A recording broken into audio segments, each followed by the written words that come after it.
12월 7일 주일 오전에 우리에게 주시는 하나님의 말씀은 마태복음 13장 24절로 30절 말씀입니다. 마태복음 13장 24절로 30절 말씀입니다. 이 시간 우리 각자에게 하시는 하나님의 말씀으로 함께 받겠습니다. 예수께서 그들 앞에 또 비유를 베풀어 가라사대 천국은 좋은 씨를 제밭에 뿌린 사람과 같으니 사람들이 잘 때에 그 원수가 와서 곡식 가운데 가라지를 덧뿌리고 갔더니 싹이 나고 결실할 때에 가라지도 보이거늘 집 주인의 종들이 와서 말하되 주여 밭에 좋은 씨를 심지 아니하였나이까?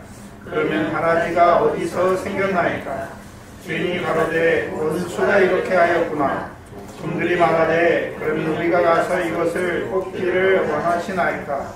주인이 가로되 가만두어라. 가라지를 뽑다가 곡식까지 뽑을까 염려하노라. 둘 다 추수 때까지 함께 자라게 두어라. 추수 때 내가 추수꾼들에게 말하기를 가라지는 먼저 거두어 불살게 단으로 묶고 곡식은 노안에 옷간에 넣으라 하리라. 아멘.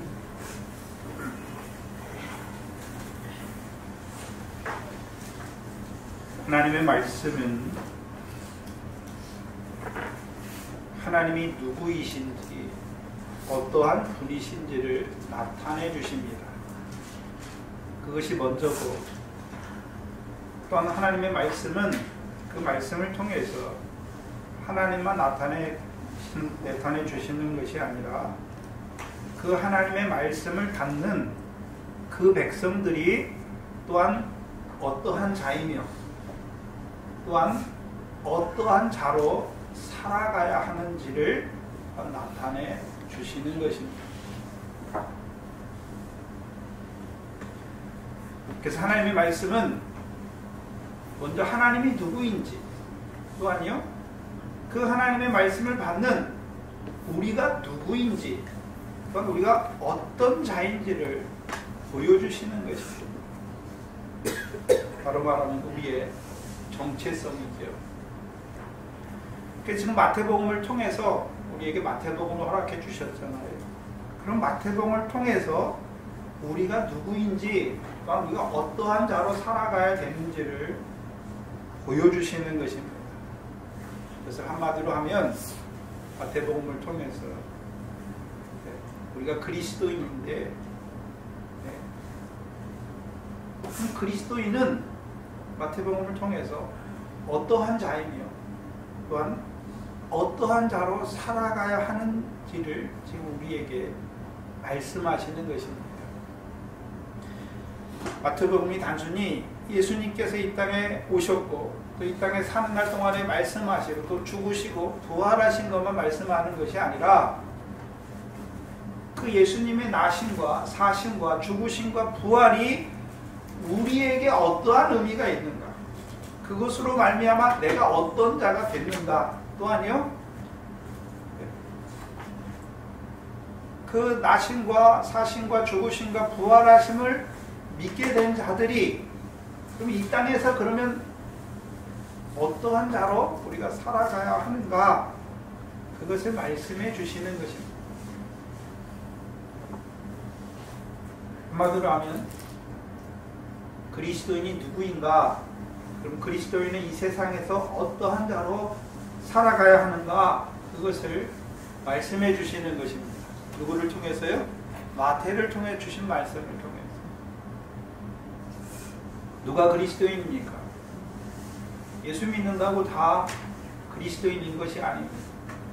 또한 교회에 출석한다고 다 그리스도인입니까?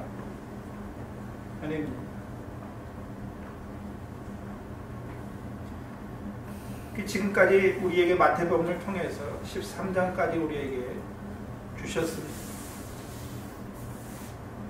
이 말씀을 통해서, 이 마태복음을 주신 말씀을 통해서 우리가 누구인지를 한번 생각해 보면, 우리는 누구입니까? 그리스도와 함께한 자죠. 근데 그리스도와 함께 했다고 하는 것은 내가 먼저 그리스도를 알고 그리스도께 나간 것이 아니라 그리스도께서 우리를 부르신 것이죠.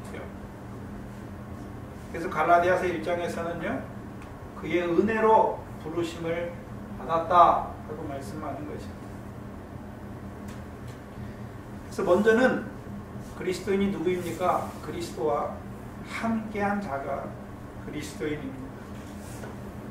이것을 신학적으로 말하면 그리스도와 연합한 자다. 근데 그 앞에 하나가 더 붙어요. 신비로운 연합이다 라고 말하는 것입니다. 칼빈이 주로 사용했던 말입니다.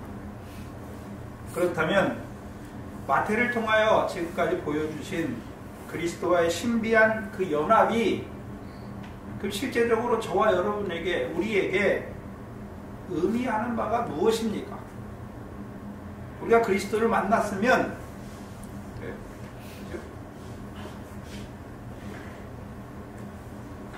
우리가 그리스도인이라고 하면 신비한 연합 안에 있는 것이죠. 그리스도와 함께한 자라면 그럼 실제적인 우리의 삶의 변화나 단순히 그냥 사람과 사람이 함께 사는 것이 아니라 보이지 아니하는 그 하나님의 형상, 하나님의 맏아들인 그 그리스도와 함께 한다는 것입니다. 그래서 마태복음 11장 2절 이하에서는요, 그리스도의 신비한 연합을 무엇이라고 말합니까? 그리스도께서 하신 일을 듣고 보는 자가 되었다는 것입니다.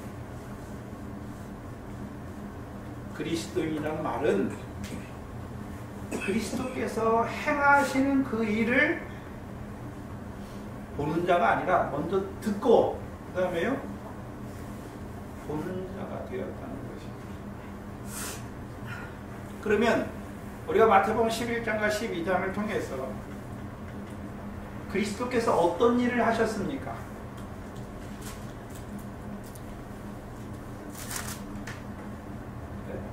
두 가지잖아요. 크게 모든 귀신을 쫓아내고 모든 병을 고치셨습니다. 5장에서는요, 하나님의 나라가 무엇인지를 보여주셨고, 그래서 우리로 하여금 그 나라와 의를 구하는 자로 세워주신 거예요. 그래서 그리스도께서 하신 일을 먼저 뭐 하는 자가 되어야 되고요, 듣는 자가 되어야 되고, 또한 보는 자가 되어야 되는 것입니다. 한마디로 하면 주님께서 그러면 귀신을 쫓아내실 때 자기가 능력이 있어서 하셨습니까? 성령을 힘입어 귀신을 쫓아내셨습니다. 성령을 힘입어 귀신을 쫓아내시는 것을 듣고 보는 자가 되어야 되는 것입니다. 그러면 성령을 힘입어 귀신을 쫓아냈다는 말을 마태복음에서는 다르게 뭐라고 말씀하셨습니까? 하나님의 나라가 임했다라고 말씀하셨죠. 그럼 그리스도인이라고 할 때는 뭐를 듣고 보는 자가 되어야 됩니까? 하나님의 나라가 임한 것을 들어야 하는 것이고, 또한 보는 자가 되어야 되는 것입니다. 누구에게요? 하나님 나라가 저 사람에게 임한 것을 듣고 보는 것이 아니라 내게 임한 것을 듣고 보는 자가 되어야 되는 것입니다. 다른 말로 하면 그게 성령 체험이에요. 성령이 오셨잖아요. 성령을 힘입어 귀신이 나가고 모든 죄가 사함받았어요. 그래서 이것을 갈라디아서에서는요,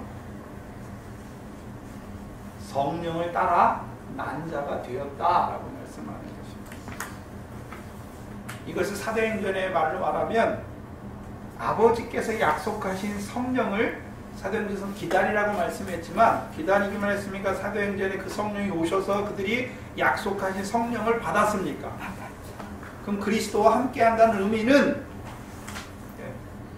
하나님 나라가 임했다는 것이고, 하나님 나라가 임했다는 것은 저와 여러분이 아버지의 약속하신 성령을 받은 자가 되었다는 것입니다. 그것을 요한복음 3장 5절에서는 뭐라고 말씀하십니까? 물과 성령으로 나서 하나님 나라에 들어간 자다라고 말씀하는 것입니다.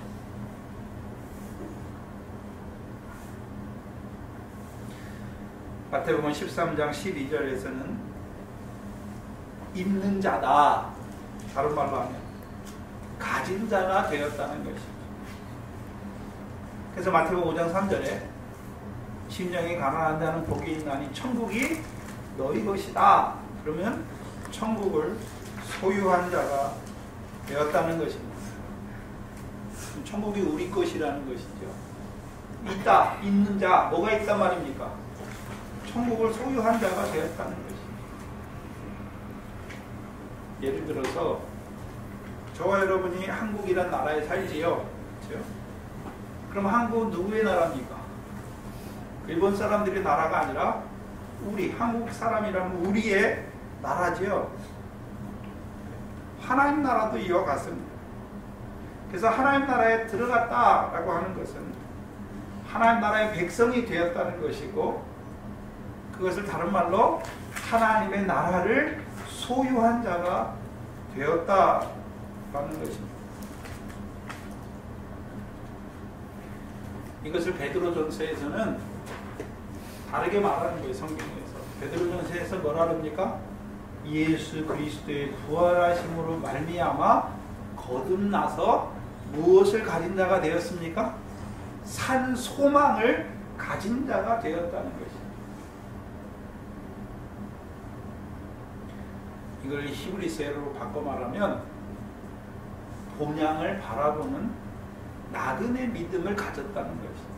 곧 하나님께서 지으시고 경영하시는 터가 있는 성을 바라보는 자가 되었습니다. 그럼 바라보기만 했습니까? 이제 그 바라보는 대로 믿음의 증거를 가진 자가 되었습니다. 이것을 구약적인 배경에서는 아브라함의 자손, 어떤 아브라함의 자손입니까? 영원한 언약, 가나안 땅을 그들에게 영원한 기업의 소유로 주시겠다는 그 언약의 자손이 되었다는 것입니다. 그래서 지난 시간에 이사야 40장 5절과 누가복음 6장을 통해 누가복음 3장 6절을 통해서 모든 육체가 여호와의 영광을 이사야에서는 보리라 말씀했는데, 이제 그리스도와 함께한 자는 뭘 본 자입니까?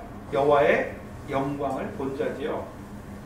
이것을 누가복음 3장 6절에서는요, 모든 육체가 하나님의 구원하심을 봤다라고 하는 것입니다. 그럼 그리스도인이라고 하면 그리스도와 함께한다는 의미를 바꾸어 말하면 우리가 육체 가운데 있으면서 무엇을 본 자가 되었습니까? 여호와의 영광을 본 자가 되었습니다. 하나님의 구원하심을 본 자가 되었습니다. 이것을 베드로전서 1장에서는요, 말세에 나타나기로 예비하신 구원을 우리가 본 것입니다. 보았다는 것입니다. 그래서 요한복음 1장 14절에서는요, 말씀이 육신이 되어 우리 가운데 거하심에 우리가 그의 영광을 보니 아버지의 독생자의 영광을 보게 되었다는 것이죠.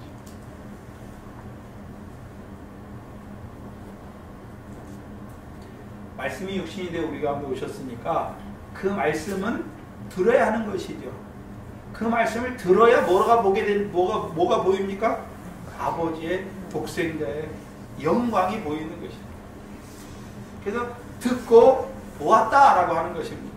그리스도께서 행하신 일을 듣고 본 자가 누굽니까? 그리스도인입니다.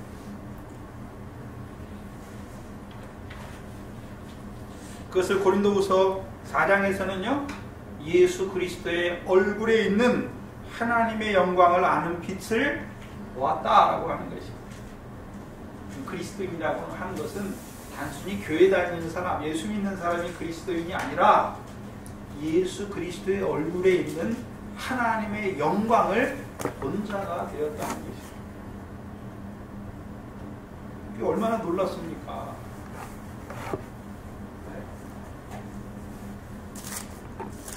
여러분 아마 삼성에 다니는 사람들은 이건희 씨나 이재용 씨 그 얼굴을 한번 보는 게, 입도장 한번 받는 게 큰 자랑이겠지요.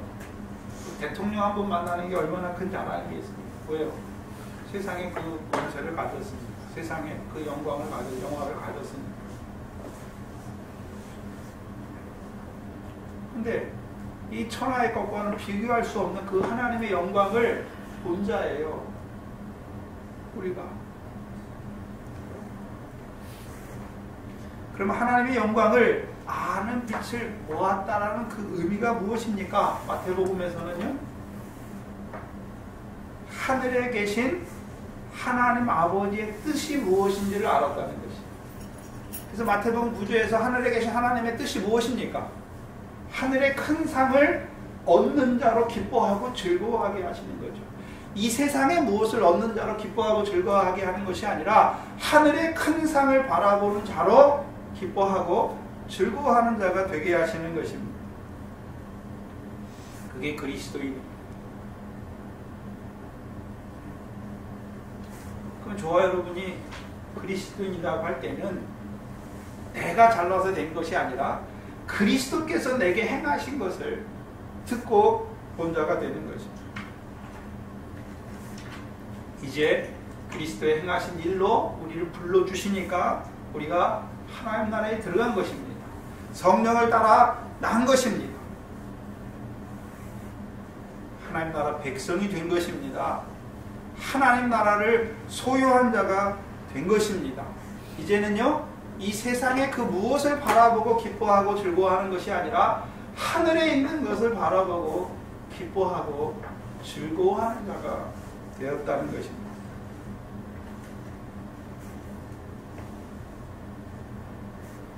이들에게 비유를 말씀합니다. 이 하나님의 나라를 소유한 자들에게 비유의 말씀을 주시는 것이죠. 왜 주십니까? 왜 주십니까? 있는 자는, 하나님 나라를 소유한 자는 받아서 넉넉하게 하시기 위해서. 그러면 무엇이 넉넉해진다는 말입니까? 마태복음 13장에서 그 씨 뿌리는 비유를 통해서요, 100배, 60배, 30배의 결실로 넉넉해지는 것이죠.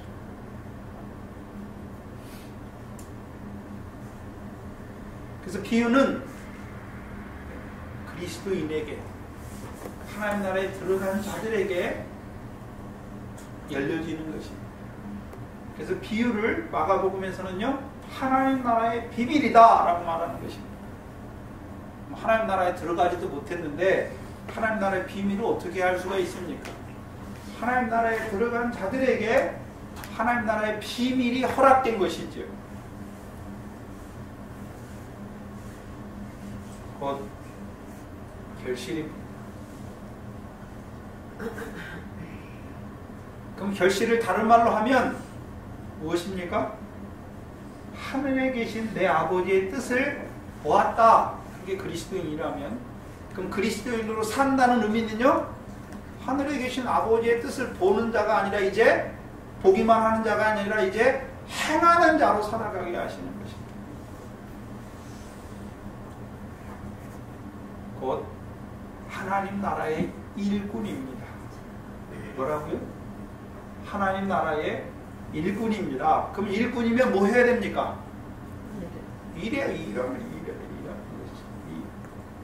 그럼 하나님 나라의 일이 무엇입니까? 하나님 나라의 일이 무엇이죠? 육적 이스라엘을 하나님이 부르시고 그들에게 가나안 땅을 주시고 그들을 다윗을 통하여 나라가 되게 하시죠. 그게 하나님 나라예요.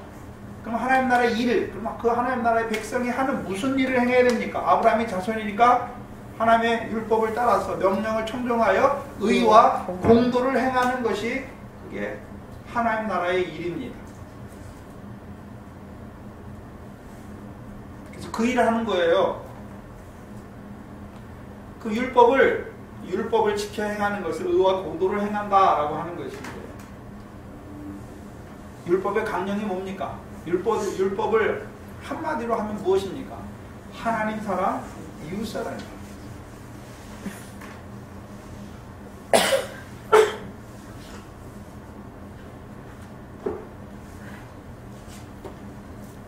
사랑하는 자로 사는 거예요.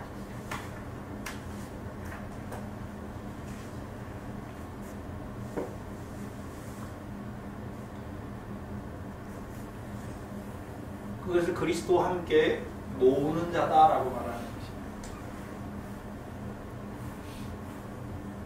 에베소 2장 10절 이하에서는요, 모든 선한 일을 위하여 예비된 자다. 디모데서를 통해서는요, 하나님의 사람으로 하여금 모든 선한 일을 행하기에 부족함이 없는 자로 세우시기 위해서 주신 것이 무엇입니까? 그게 비유예요.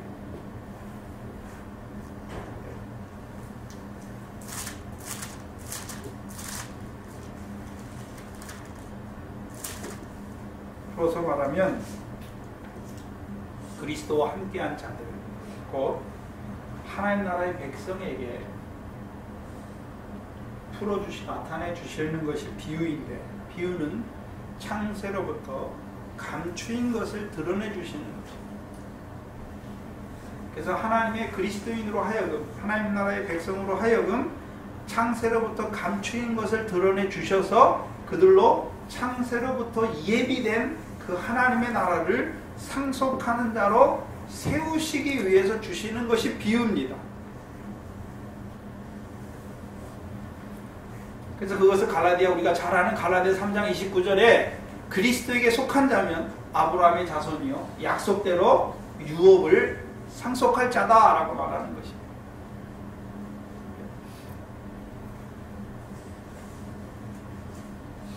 곧 하나님 나라의 백성에게 하나님 나라의 유업을 상속하게 하시기 위해서 주시는 말씀이 무엇입니까? 그게 비유입니다.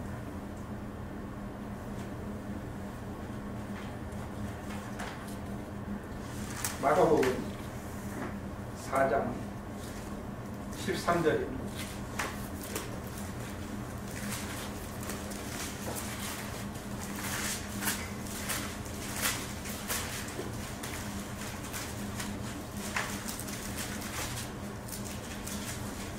가장 13절에 또 가라사대 너희가 이 비유를 알지 못할진대 어떻게 모든 비유를 알겠느냐.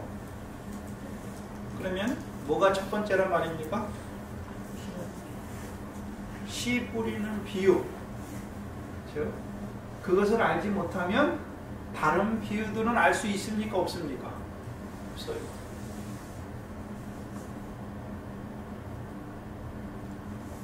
근데 문제는 모든 비유의 첫 단추인 이 씨 뿌리는 비유에서부터 걸리는 자들이 있어요. 그렇죠? 다른 말로 하면 깨닫지 못하는 자들이 있다는 것이죠. 이것을 지난 시간에 이사야를 통해서 뭐라고 말씀했습니까? 이사야의 예언이 저희에게 이루어졌다라고 말씀하신 것이죠.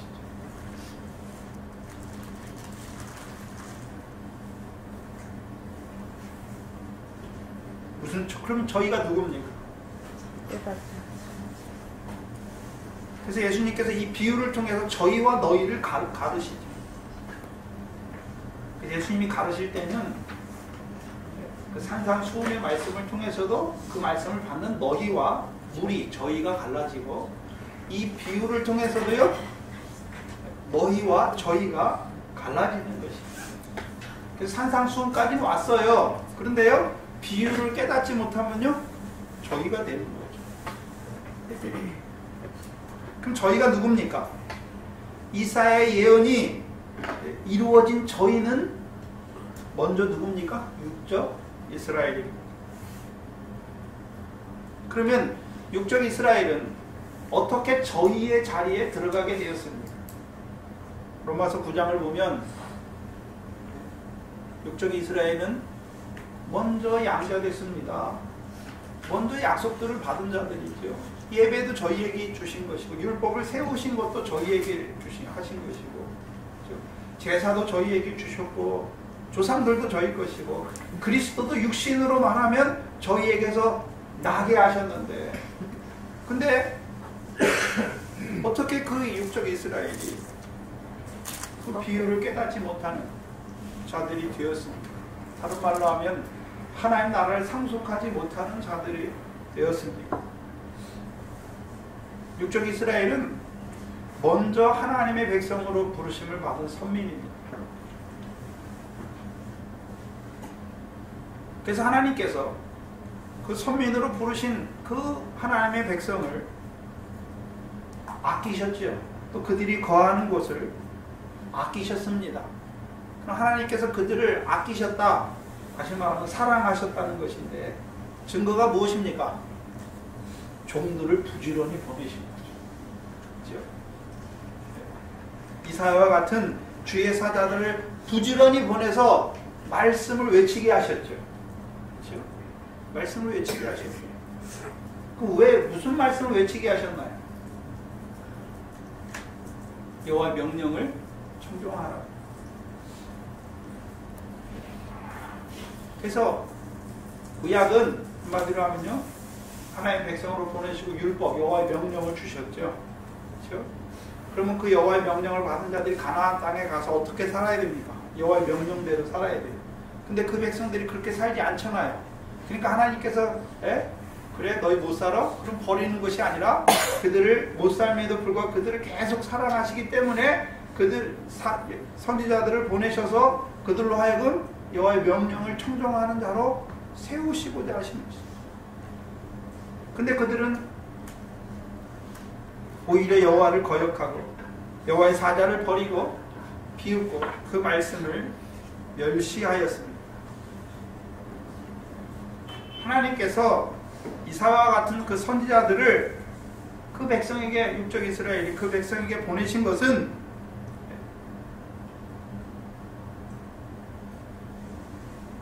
여호와의 백성이면서도 여호와의 목전에 악을 행하는 그들을 여전히 사랑하셔서 그들을 그 죄악에서 돌이켜 떠나서 이제 하나님을 섬기는 자로 하나님께 돌아오게 하시기 위하여 보내신 것이죠.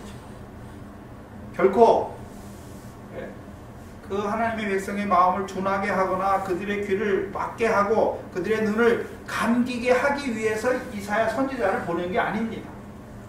그런데요, 마땅히 그 선지자를 통하여 주시는 그 하나님의 말씀을 들어야 하는 그 하나님의 백성임에도 불구하고 그 말씀을 저버린 자들에게는 결국 그 이사야를 비롯한 선지자들이 그들에게는요, 그들의 눈을 감기는 자가 되는 것이죠.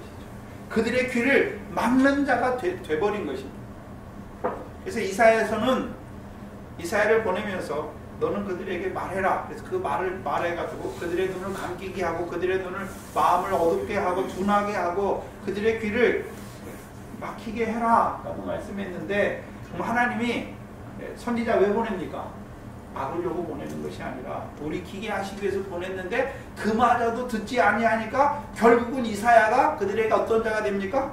그들의 눈이 감기게 하는 자가 되는 것이고 그들의 귀가 닫히게 하는 자가 되어버린 것입니다. 마치 출애굽한 이스라엘, 하나님께서 40년 동안 광야를 걷게 하셨죠. 광야가 필요 없습니까? 하나님께서 그 광야의 연단을 주시기 위해서 광야를 통과하게 하신 것입니까?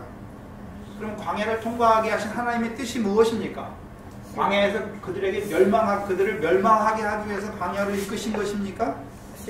아니죠. 원래 목적이 무엇입니까?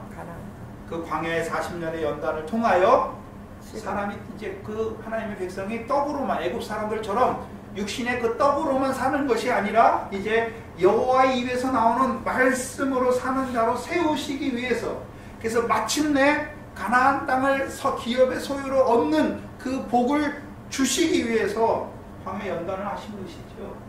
광야에서 하나님이 함께 하신 것이죠. 그러나 그들은 어떤 자가 됐습니까? 통과합니까? 광야에서 그 믿음으로 화합지 아니하고 원망하고 불평하다가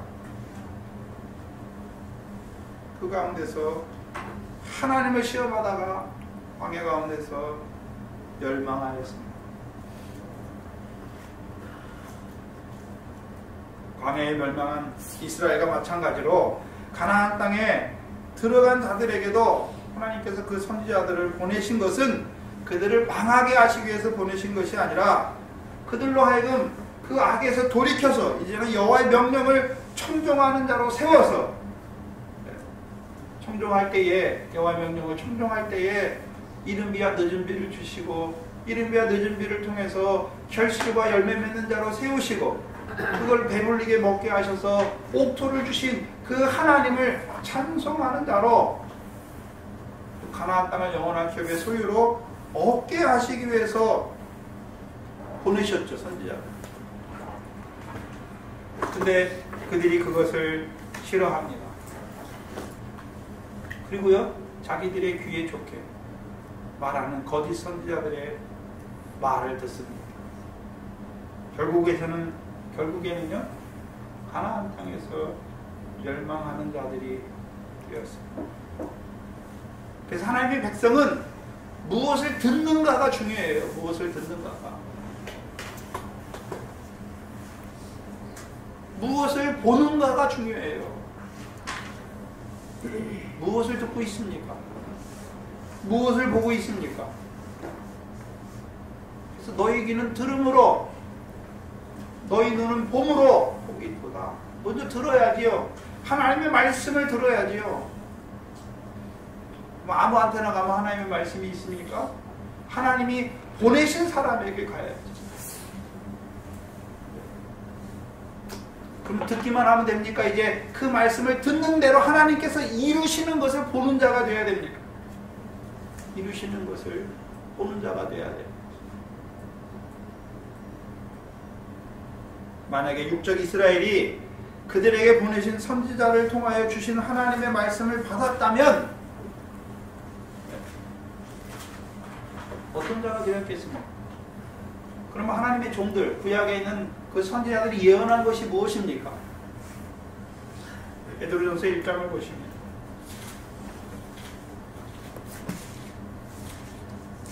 베드로전서 1장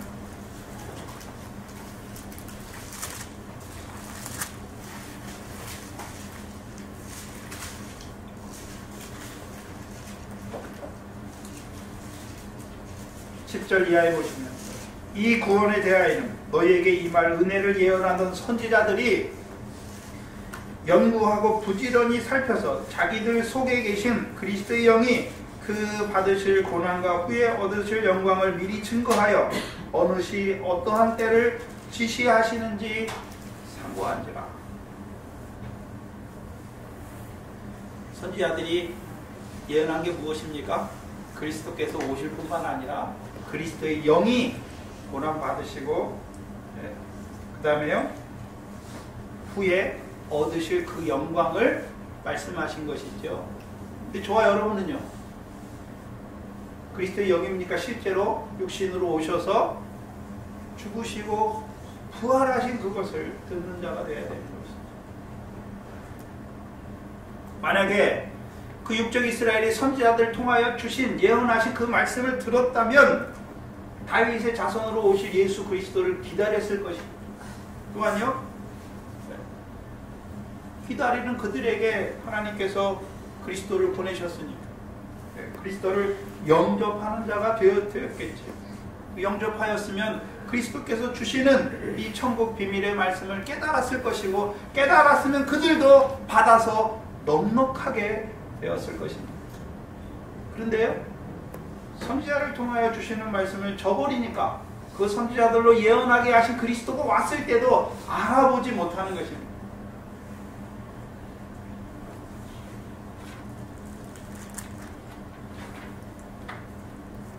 왜 그렇게 되었습니까? 로마서 9장 30절 이하의 말씀이 있죠. 잘 나타내 주십시오. 육적 이스라엘은 여호와의 말씀을 먼저 받았습니다. 율법을 먼저 받았지요.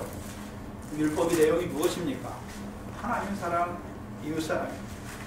근데 왜 그들이 여호와의 선지자를 저버린 자들이 되었습니까? 행함, 자기 행위, 자기 의를 의지하게 된 것입니다. 의지함으로 결국은요, 모든 믿는 자에게 의를 이루시기 위해서 율법의 마침이 되신 하나님의 의인 그리스도를 거역하는 자들이 되었습니다. 한번 생각해 봐야 되는 것은 육적 이스라엘에게 분명히 하나님의 백성에게 율법을 주셨습니다. 왜 주셨을까요? 그들 보고 율법을 행하게 하시기 위해서 주셨습니까? 아니죠. 분명히 율법을 언약으로 주셨으니까 하나님의 언약은 믿는 자에게 너희가 그렇게 살라고 주신 것이 아니라 하나님께서 믿는 그에게 그 믿음대로 이루어 주시겠다는 것이 하나님의 언약입니다. 그러면 율법을 받은 그들이 한번 생각해 봐야 될 거 아닙니까? 뭐라고요? 율법을 내가 다 지키나? 어떤 부분은 지키는데 또 어떤 부분은 못 지키지 않습니까? 그러면요, 율법은 다 지켜야 되죠. 그 중에 하나라도 보면 율법 전체를 다 범하는 것을 알게 하시는 거예요. 그들의 삶을 통해서. 다른 말로 하면 하나님을 사랑하는데 목숨을 다하고 마음을 다하고 뜻을 다해 사랑해야 되는데 그렇게 사랑할 수 없다는 것을 알게 되는 것이죠. 형제를 내 몸과 같이 사랑해야 되는데 그렇게 사랑할 수 없다는 자신을 알아야 되는 것이죠. 아는 자는 어디에 나갑니까? 성막에 나가게 돼 있어요. 성막에. 왜요? 율법을 통해서 죄를 깨달으면 성막에 나가서 다시금 죄가를 통해서 깨끗하게 하시는 것이죠. 그래서 율법만 주신 것이 아니라 율법 다음에 율법을 통해서 성막을 주셨잖아요. 그럼 성막이 누굽니까? 성전이잖아요. 성막이 성전으로 발전하고 그 성전이 예수 그리스도잖아요. 예표해 주신 것이잖아요. 이미. 그래서 율법으로 자기들이 지켜 행해서 구원을 얻게 하신 것에서 주신 것이 아니라 죄를 깨닫게 하기 위해서 주셨고, 죄를 깨달으면 죄대로 벌하기 위해서 주신 것이 아니라 율법의 저주에서 성량하시는 그 성막에 나아가게 하시기 위해서 주신 것이죠. 근데 오히려 그 하나님의 뜻을 깨닫지 못하고 자기들이 조그마한 그 율법을 지킨 자기의 자기 행함을 의지하여 자긍하는 자들이 되어버린 것이죠. 이들이 첫 번째 저희의 자리에 있는 것이죠. 율법 없는 게 아니에요. 율법 있어요. 하나님의 언약이 있어요. 그런데요, 그 율법의 행함을 의지하게 될 때, 율법은 행하라고 주신 게 아니죠. 죄를 깨닫게 하시기 위해서 주신 것인데, 그 하나님의 말씀을 오늘도 내가 지키려고 행하고 있어요. 율법의 교훈 아래 있는 것이죠. 그들에게는 이 천국 비밀이, 비유가 열려지지 않아요.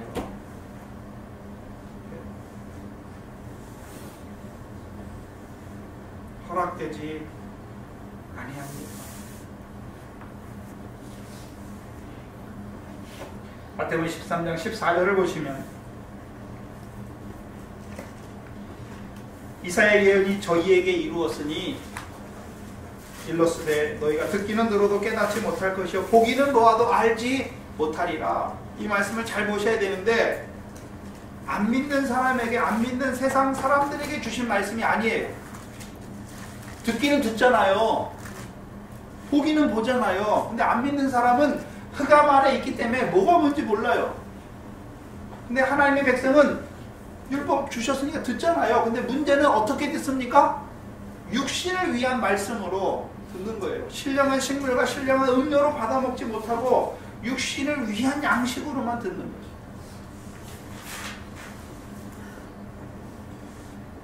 육적 이스라엘과 같이 율법 안에 있는 자들, 오늘도 그러면 육적 이스라엘에게만 이사야의 예언이 저에게 이루어지는 것이 아니라 오늘도 육적 이스라엘과 같이 율법 아래에 있는 자들, 곧 육체를 따라 사는 자들에게는 이 하나님 나라의 비유가, 천국 비밀이 허락되지 아니하였습니다. 곧 신약에서는 율법 아래에 있는 자들을 한마디로 무리라고 말씀하죠. 무리는 세례 안에 세례를 받아요. 물세례를 받아요. 홍해를 건넜단 말이죠. 받았지만 여전히 누구를 만나지 못했습니까? 성령 세례 주시는 분은 주시는 그리스도를 만나지 못했으니까 성령을 따라하지 못하고 하나님 나라에 들어가지 못하니까 천국 비유의 말씀도 깨닫지 못하는 것이죠. 그들에게는 그때나 오늘이나 허락되지 아니하였습니다. 그래서 베드로전서 2장에서는요, 이것이 저희에게 정하여진 것이다 라고 말씀하십니다. 그러면 누구는 비유를 깨닫게 하시고 누구는 비유를 깨닫지 못하게 하시는 것이 아니라 저희의 자리에 있으면, 오늘도 율법 아래 있으면 허락되지 않는다. 그래서 여러분 성경에 얼마나 많이 나옵니까? 근데 하나님 나라가 뭔지 몰라요. 영생이 뭔지 몰라요. 그래서 예수 믿으면 여전히 예수 믿어서 천국 가고 안 믿으면 지옥 가고. 그래서 애굽에서 나오잖아요. 물세례 받잖아요. 예수가 믿어줬잖아요. 믿어줬으니까 예수 믿으면 천국 간다고 그럴 거 아닙니까? 그렇죠? 예수 안 믿으면 지옥 간다고 그러잖아요. 그들은 누굽니까? 율법 받기 전에 6월절과 물세례를 받고 나왔어요. 근데 율법은 안 받았어요. 그러니까 하나님 말씀대로 사는 게 뭔지 몰라요. 무조건 예수 믿으면 천국이고 안 믿으면 지옥이에요. 그렇죠? 근데 시내산에 가서 율법을 받으니까 이제 한 단계 더 발전해. 뭐라고 합니까? 율법을 지켜 행하면 구원받는 것이고 지키지 못하면 지옥에 간다라고 말하는 것이죠. 그래서 딱 보면 돼요. 오늘도 예수 믿으면 천국 불신지요. 그들은 아직 율법도 없어요. 그거요? 우리가 하나님 말씀 지켜야 천국 갑니다. 행해야. 그래서 율법의 행위를 구원의 대상으로 삼는 그들이 율법 아래 있는 거예요. 그래서 하나님 말씀을 사람이 행하는 것처럼 말해요. 그래서 우리가 하나님을 위해서, 하나님의 일을 위해서 우리가 이렇게 해야 된다고. 죄송하지만 설교의 대부분이 그렇습니다. 유명한 사람 설교, 목사님들 설교 들어보면 결국 뭡니까? 우리가 이렇게 살아야 돼요. 우리가 이렇게 해야 돼요. 하나님은 그렇게 주신 것이 아닙니다. 분명히 창세기 18장 19절에 내가 아브라함을 통하여 자손을 택한 것은 여호와의 도를 지켜 의와 공도를 지켜 행하게 하시기 위해서 택했어요. 그러나 그 다음이 무엇입니까? 내가 아브라함에 대하여 말한 것을 이루는 거예요. 하나님께서 이루는 거예요. 그래서 아브라함의 믿음의 조상인 아브라함의 역사를 통해서 잘 나타나지 않습니까? 아브라함이 말씀을 줬어요. 내 몸에서 날짜가 내 씨가 된다. 그럼 그 아브라함이 그걸 자기가 낳습니까? 낳으면 86세예요. 이스마엘이에요. 갈라디아서 4장 21절 이하에 육체를 따라난 거예요. 율법 아래 있는 자라는 거예요. 오늘 율법 아래 있는 자들이 얼마나 많습니까? 그들은 결실하게 하는 게 뭔지 몰라요. 열매 맺는 게 뭔지 몰라요.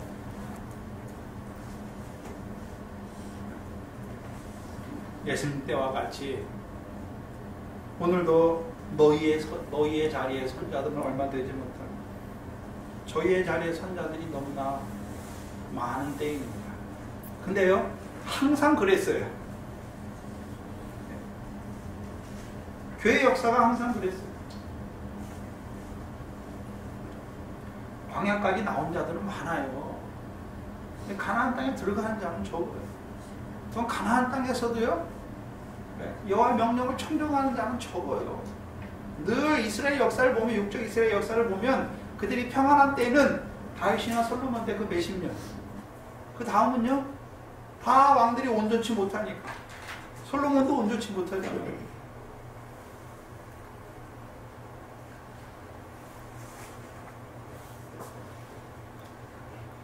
망합니다.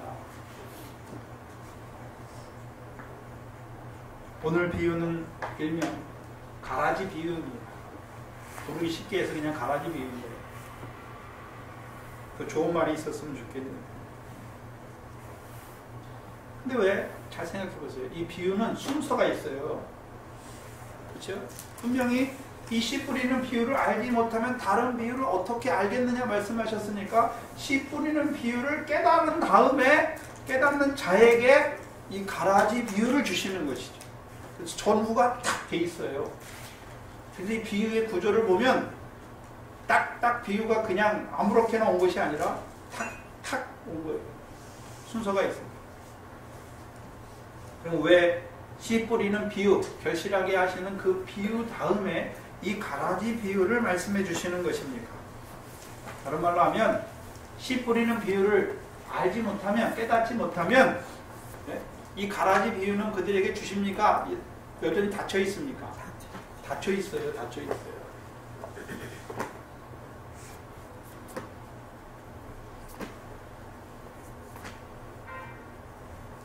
그러면 씨 뿌리는 비유를 받은 자들, 깨닫는 자들은, 근데 여기서 깨닫는다는 말을 잘 봐야 돼요. 마태복음 13장에서 씨 뿌리는 비유를 깨닫는 자는 말씀을 듣고 깨닫는 자니 곧 무엇입니까?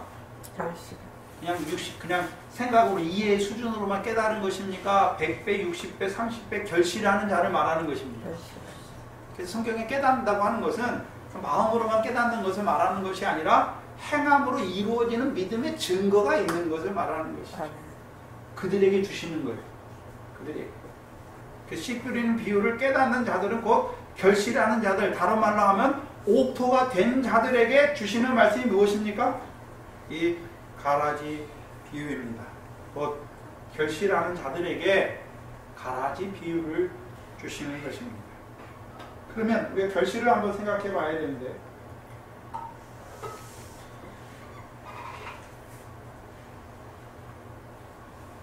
결실은 한 번 하고 끝납니까? 계속됩니까? 자, 그러면 결실이 계속되려면 조건이 있어야 되죠? 조건이 있어야 되잖아요? 그냥 결실합니까? 씨를 뿌려주는 자가 있어야 됩니까, 먼저? 씨를 뿌려주는 자가 있어야 되고, 그 다음에는요? 씨를 뿌려주기만 합니까? 옥토가 돼야 됩니까? 씨를 뿌려주는 자가 있어야 되죠.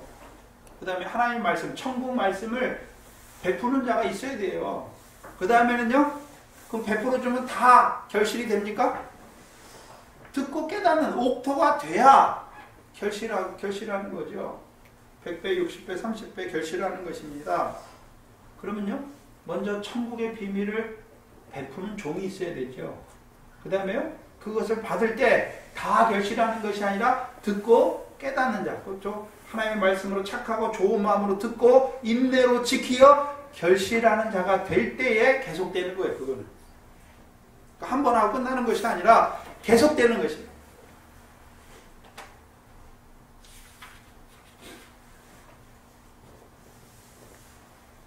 가라지 비유는 이 옥토가 된 자들에게 주시는 거예요. 뭐하기 위해서 주시는 것입니까? 감추인 것을 하나 더 드러내 주시기 위해서. 그래서 우리 비유, 천국 비유죠.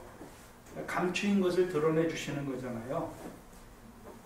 곧 하나님 나라의 비밀이니까 하나님 나라가 어떠한 것이라는 것을 알게 드러내 주시는 것이죠. 근데 생각해 보세요. 비유 하나를 가지고 하나님 나라가 이렇다, 전부 다 하나님 나라가 뭔지 다 한마디로 다 나타낼 수 있습니까? 없어요. 각각의 비유는 하나님 나라에 대해서 그 전부를 드러내주는 것이 아니라 일부분, 한 부분을 드러내 주시는 것입니다. 이것을 신학적 용어로 하나님 나라의 양태라고 하는 것입니다. 양태라는 말은 사물이나 현상이 존재하는 모양이나 상태를 말하는 것입니다. 그럼 하나님 나라의 양태라고 하면 하나님 나라가 존재하는 모양을 말하는 거죠. 다른 말로 하면 하나님 나라의 삶의 방식이죠. 삶입니다. 삶.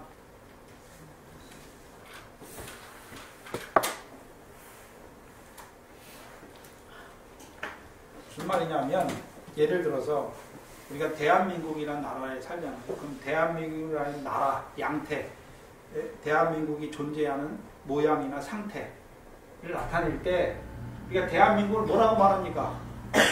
여러 가지로 말할 수 있지요. 시간적인 측면, 역사적인 측면에서는요, 언제 대한민국 정부가 수립됐고 지금 발전해서, 있잖아요. 발전한 대한민국을 설명해 줬잖아요. 그 역사적 근거는 어디에 있고 그걸 설명해 줄 수 있잖아요. 지리적인 측면에서도 설명할 수 있잖아요. 대한민국은 중국이랑 반도에 붙어가지고 이렇게 있다. 그건 지리적인 측면이죠. 예? 그럼 대한민국에 사는 백성들에 대해서도 말해 줄 수 있잖아요. 백성들을 대한민국을 말할 때 대한민국은 어떤 사람들이 삽니다. 근데 그들은요, 예?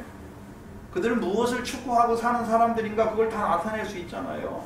그래서 대한민국이라는 나라를 말할 때 정치적으로 말할 수도 있고 경제적으로 말할 수 있고 사회적으로도 말할 수 있고 여러 가지로 말할 수 있는 것이죠. 그렇죠? 그 대한민국의 양태를 나타내주는 말이잖아요. 이와 같이 하나님 나라의 비유는 하나님 나라의 양태, 하나님 나라의 존재 방식, 삶을 우리에게 하나하나 드러내 주시는 거예요. 그런데 문제는 씨 뿌리는 비유를 받은 자에게 이게 첫 번째. 이게 첫 단추예요. 이거를 깨닫지 못하면 나머지 비유들은 다 감춰져 있어요. 그래서 결실하는 자가 될 때, 옥토가 될 때 이 가라지 비유를 통해서 옥토가 된 자들에게 나머지 하나님 나라의 비밀을 또 깨닫게 해주시는 거예요. 그래서 마태복음 13장 51절에 보시면 13장 51절이에요. 모든 비유를 다 말씀하시고 이 모든 것을 깨달았느냐 말씀하시고 깨달았느냐. 네. 대답하되 그러하오이다. 예수께서 가라사대 그러므로 천국의 제자된 서기관마다 마치 새것과 옛것을 그 곳간에서 내어오는 집주인과 같으니라. 집주인이라고 말한 게 아니라 집주인과 같은 자다. 그럼 제자들에게 이 모든 비유를 뭐하게 하시기 위해서 깨닫게 하시기 위해서 주신 것이죠. 그러면 깨달으려면 씨 뿌리는 비유는 없이 뒤에 것만 하나만 깨닫는 것이 아니라 씨 뿌리는 비유를 깨달아야 그 다음 비유들이 계속해서 순차적으로 깨달아지는 것이고 결국은 예수님께서 이 모든 것을 깨닫게 하시기 위해서 주신 것입니다. 깨닫게 하시기 위해서.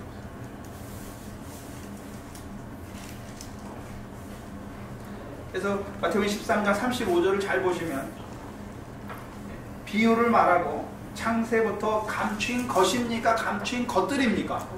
감추인 것들이에요. 그래서 각각의 비유 하나하나가 감추인 것 하나하나를 드러내 주시는 것이죠. 중요한 것은요, 씨 뿌리는 결실하는 자가 돼야 그 다음 비유가 실제적으로 그에게 적용이 되는 것이죠. 네.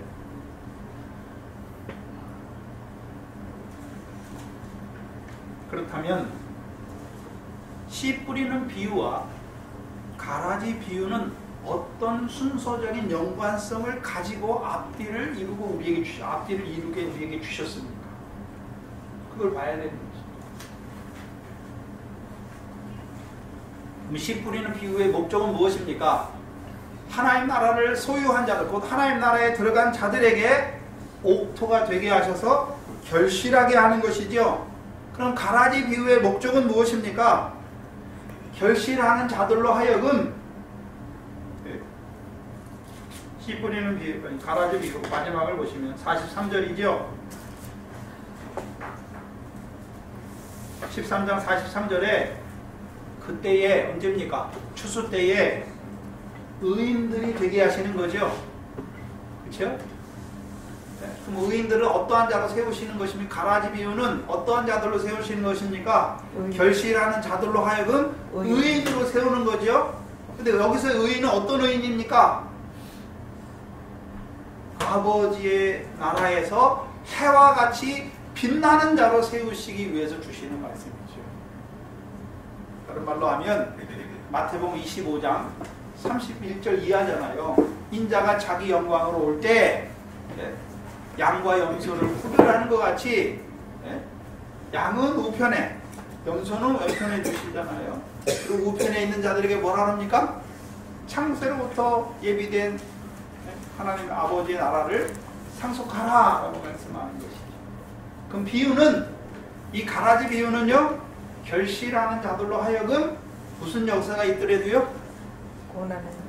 원수의 역사, 원수가 가라지를 덮으리는 역사가 있을지라도 악한 자가 되지 말고 악한 자의 아들이 되는 것이 아니라 의인의 자리에 서게 하셔서 그들로 하여금 드디어는요, 인자가 자기 영광으로 올 때에 하늘에서 해와 같이 빛나는 자로 세우시기 위해서 주신 것이 가라지 비유입니다.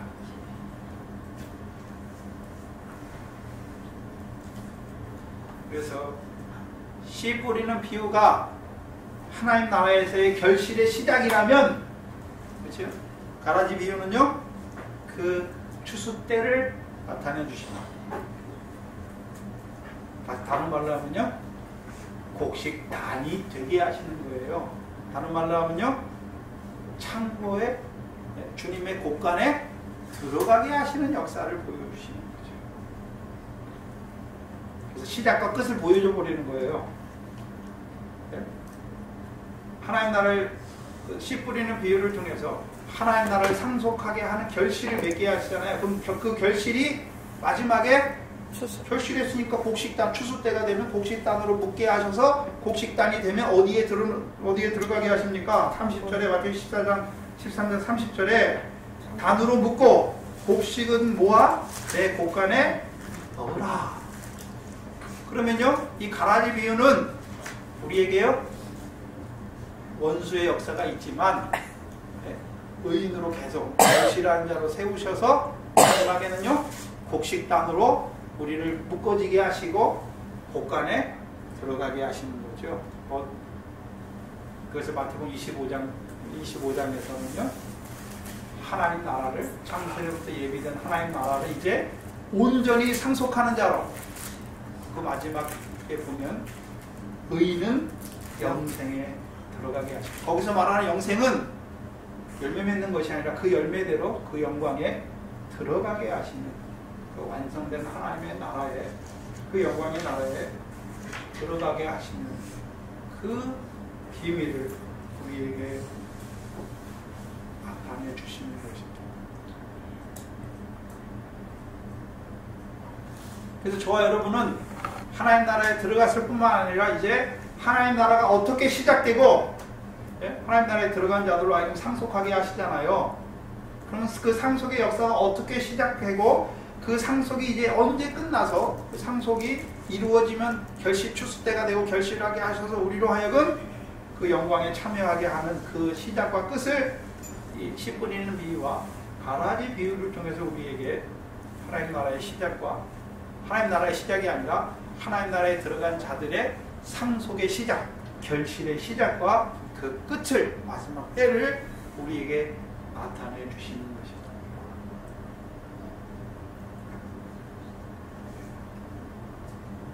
그래서 우리는 시작됐어요. 하나님 나라를 상속하는 그 결실이 시작됐어요. 그럼 시작만 되다가 중간에 가다가 꺾어지면 됩니까? 안 됩니까?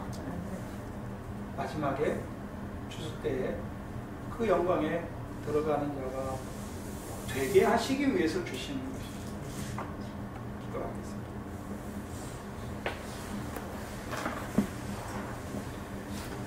하나님 아버지 감사합니다.